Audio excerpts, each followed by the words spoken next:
If you've been in the podcasting world for more than about 2.3 seconds, you've probably heard of podcast networks. But I can almost guarantee that you have some clarifying questions about podcast networks because I get quite a few questions about what podcast networks are or if they're a good fit for a certain type of show and other questions like that. Luckily, my guest today is the perfect person to answer all of your podcast network questions. Hi, I'm Andy Smiley, your friendly podcast guide. I help you create and grow a podcast that is fun and fulfilling without burning you out. I share tips, stories from my own journey, and insights from podcasters I admire. For this bonus episode, I chatted with Jeff Umbro. He's the founder and CEO of the podcast network Podglomerate and is also the host of the show Podcast Perspectives. I chatted with him to get all of your podcast network questions answered. And as a reminder, if you only have the capacity to implement one thing at the end of the episode, I'll tell you what that one thing should be so you don't feel overwhelmed trying to figure out where to start. And before I introduce you to Jeff, I need to tell you about the part of podcasting I used to thoroughly despise, and that is writing show notes. I dreaded it, like avoid it until the last minute, hope no one notices that they're barely there kind of dread. But then I realized I could actually do something about it, not just for me, but for you too. So I built Show Note Sidekick, a custom GPT that helps you name your episode, write SEO-rich show notes, turn those show notes into a blog post, and get social media ideas to promote the episode. All in 5 minutes or less. No more staring at a blank screen or pasting in a transcript that sounds like a robot. It sounds like you, just faster and better. It's $49, one-time payment, lifetime access, no subscriptions, no overwhelm. Just one more thing off of your podcasting plate. So if you're a mom podcaster with way too much on your to-do list, click the link in my show notes and let Show Note Sidekick handle the boring stuff. You focus on the fun parts. Sidekick's got the rest. Okay, now on to my conversation with Jeff. I knew he would be the perfect person to explain what a podcast network is because it used to just mean a group of shows sharing ads or marketing efforts. Now it's more complicated. Most of the time when somebody wants to join a network, it is for that like shared resource allocation. So if you launch a show, you want to get help to get your show in front of more people, to sell more ads, to maybe remove some of the production burden from yourself and your team. And there are networks that will do that, but because of the changing macroeconomic conditions of podcasting, it just looks very different than it did at one point. It's funny because the idea of a podcast network has both stayed the same over the years and evolved a little bit. Traditionally, the idea is that a network is a collection of shows that can pool their resources in order to, grow, market, distribute, and monetize their properties. There are power in numbers. If you're able to go to a sales agency with multiple shows, then like oftentimes that's easier than selling just one.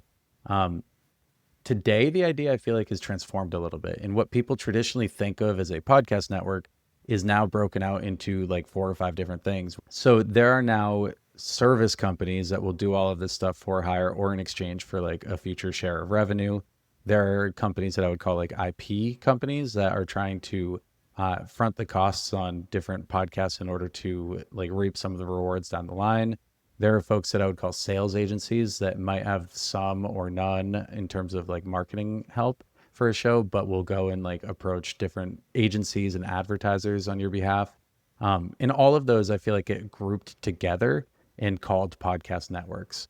And now they're all kind of very different things that all still technically count as podcast networks, but are a little bit different than what you may have seen way back when. And then what you saw way back when, like that all still exists. There are still plenty of organizations that will help with production, marketing, and monetization on your behalf. Okay, so Jeff walked us through what podcast networks are, or maybe what they've evolved into. And sure, they can help you monetize, offer cross-promotion, or feature your show in their newsletter or socials. But before you get starry-eyed about what a network could do for you and your podcast, Jeff says there's one overlooked question that's way more important to ask first. Is this an organization that I want to work with and that I like? And that to me is like the biggest and most undervalued. It's very easy to hear a lot of things that you like when you're talking to folks.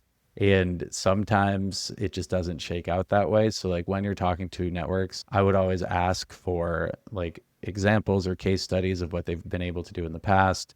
Most of the good ones will be able to share that. Most of the good ones will also tell you that they can't guarantee any results, but like here's what we've done in the past. So that's a big piece of it, is just like, making sure they're like-minded folks, making sure that the values are aligned. We have a lot of folks that will come to Podglomerate, and maybe they're not quite at the point where it makes sense to join a network for any number of reasons. Because on the same note, where you want to make sure that you're looking for a network that can help you to grow, to monetize, you want to be able to make sure that you're adding value to that network as well. So maybe your show is early and maybe it's not very large, which is not always a deal breaker, but sometimes is. Maybe you haven't quite found like your niche or your voice yet. These are all things that like sometimes a network can help with, and sometimes you just need to kind of do more before you consider joining one.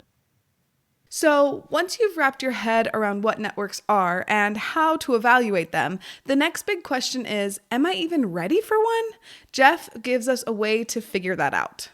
So most of these networks are looking for shows that have a certain scale in order to make sure that it's worth their time.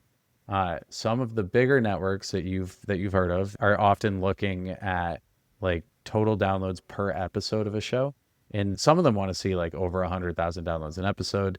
Some of them want to see 50,000 downloads an episode. Some are down at like 30. Some are at 10. I would say like real value unlocks when you're around 10,000 unique downloads per episode, but you can monetize any show at any scale using something like programmatic revenue.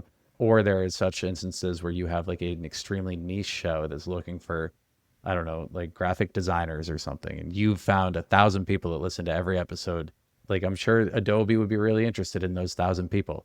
So it does work at smaller scales, especially programmatically, but it's hard to put a number on it, and that number changes over time. Yeah. But I would say the money becomes like somewhat real around like 50,000 downloads a month or 10,000 downloads an episode.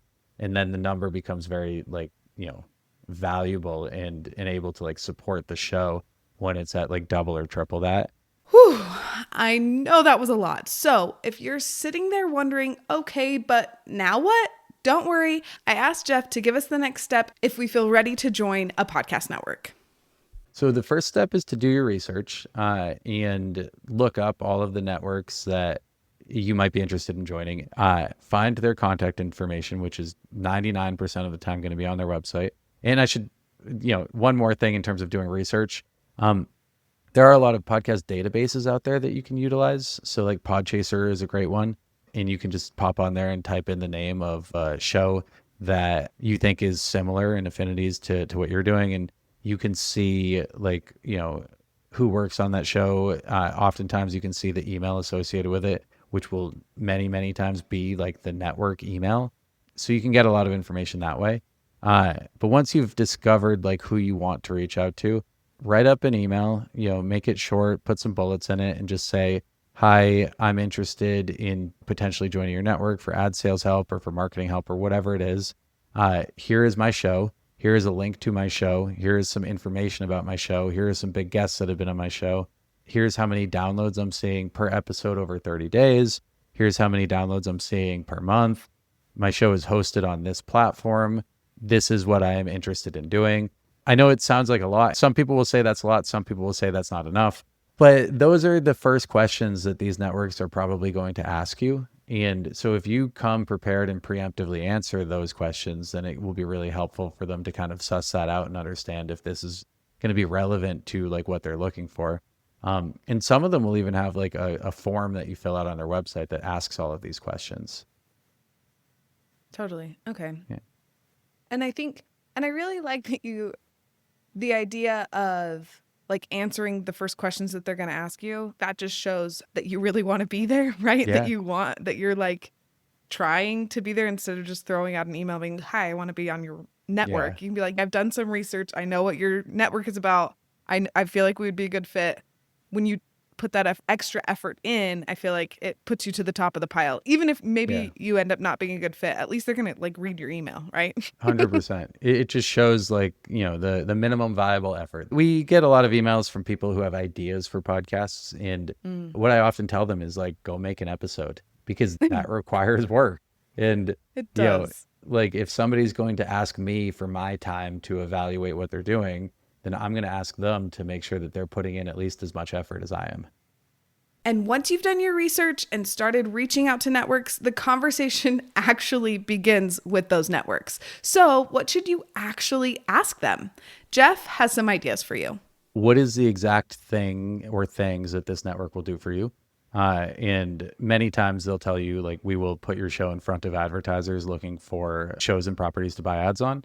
And that's what I would consider a sales agency. And that's fine if that's all that you're getting. It's just sometimes people come in with the expectation that there's more. The second question I would ask is,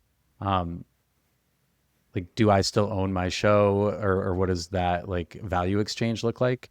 And 99% of the time you should still own your show. So make sure you're paying attention to that. And there's a whole conversation about like what ownership means and what it includes in terms of specific assets. And then the third question I would ask is, what am I getting from this relationship, and how does that align with my goals? And frankly, you need to sit down, write your goals, come up with KPIs to measure them. And you should do that before you have any conversations with some of these folks that may help you with these different things. Definitely. Okay. So, And those don't sound too scary. Those questions no, aren't too overwhelming. So I feel like we could do that. We meaning like me and my listeners yeah, pretty easily. Like that doesn't feel too overwhelming. for sure. I love that. And there's 1,000 questions that are like subsets of each of those. But yeah, at a base level, like you just need to understand like what is the value exchange? Like what are you actually getting from this, and what are you giving up? As I was wrapping up my conversation with Jeff, I had to ask him about his biggest piece of advice for podcasters when it came to podcast networks. And his advice was a bit of a repeat, but that's how important it is.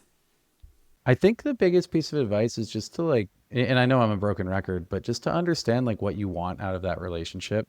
Um, Maybe when you sit down and you put it on paper, a podcast network is not actually the answer to what you want, because it's a lot of work for the network and for the show to like transition to that new relationship. And most of the time, like it's a great thing, but not always. And like you can save yourself a lot of headache if you can answer that question in a different way.